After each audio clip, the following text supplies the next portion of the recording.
an old man joke about me. All I do is point to Mojo to my right. He's 28 years old. He's got his kid out here at practice, so it's kind of always a running joke between all of us. He was actually 18 for the Sugar Bowl. I know. He could have been here, right? There's a lot of interest this week with playing UCLA season opener. Just how excited is this team to kind of transition from, the camp, now it's game week and a big game this coming weekend? It's always hard going through, months and months of hitting your own guys. Spring ball, you got the accumulation, you got fall camp, everything builds up, you're hitting the same guys, people start recognizing each other's calls, it gets really difficult to go against the same people all the time.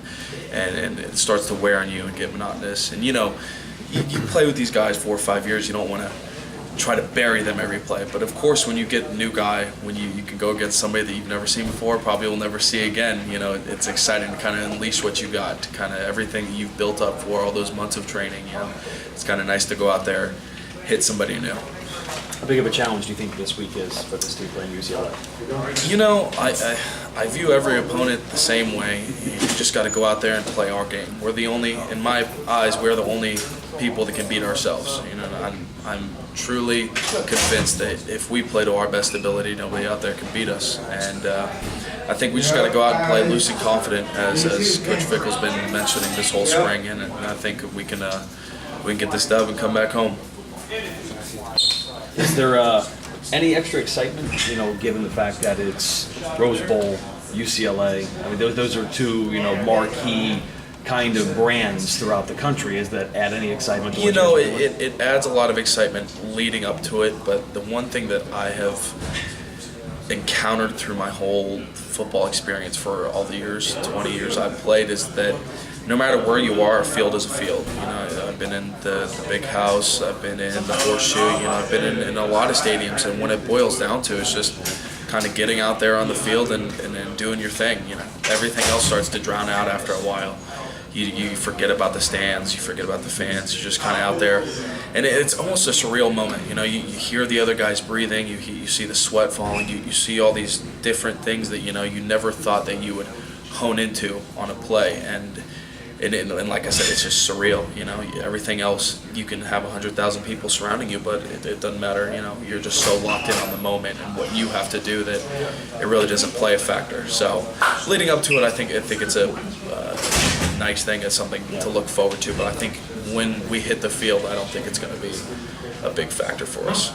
Coach Fickle said that this team's going to rely on its front lines, offensively, defensively. How much do you take on that responsibility as one of the guys that can lead this team to be a successful season? And one of the things that's been stressed to us, through the whole years is it's an offensive line-driven program, and what it boils down to is moving guys off the ball from point A to point B. If you can do that on any team, you're bound to win. And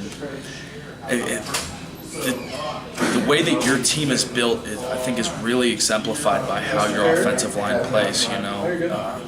Those are kind of the dudes that are in the trenches every play, the dudes that are going to have to move somebody against their will every play using sheer force. It's not, can I juke this guy out? Can I get around him? You've got to go through somebody every play, and I think that really defines how your program is going and the direction it's going and the kind of coaching and the leadership and the strength program you have. I think everything is embedded in the offensive line and how they play.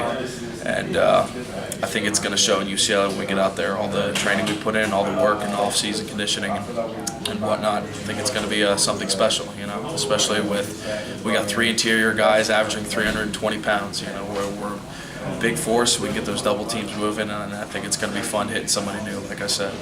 How important is it early in the season to get the taste of 2 kind of down years out of your mouth and get some wins and get on the right track? One thing that I'm really fortunate to have is those championship years and the 2008, 2009. Yeah, right. I got all those rings, right? No, it's good to know what it takes to have a championship caliber team. I know what it takes. I know the kind of bond that we have to have as a team, as units, as all units as one. I think I think we're achieving that. I think people know each other a lot better than ever before. Some people that I couldn't have named to you, 6 months ago, I can count as some of my best friends, and I think that's going to be one of our big keys to success.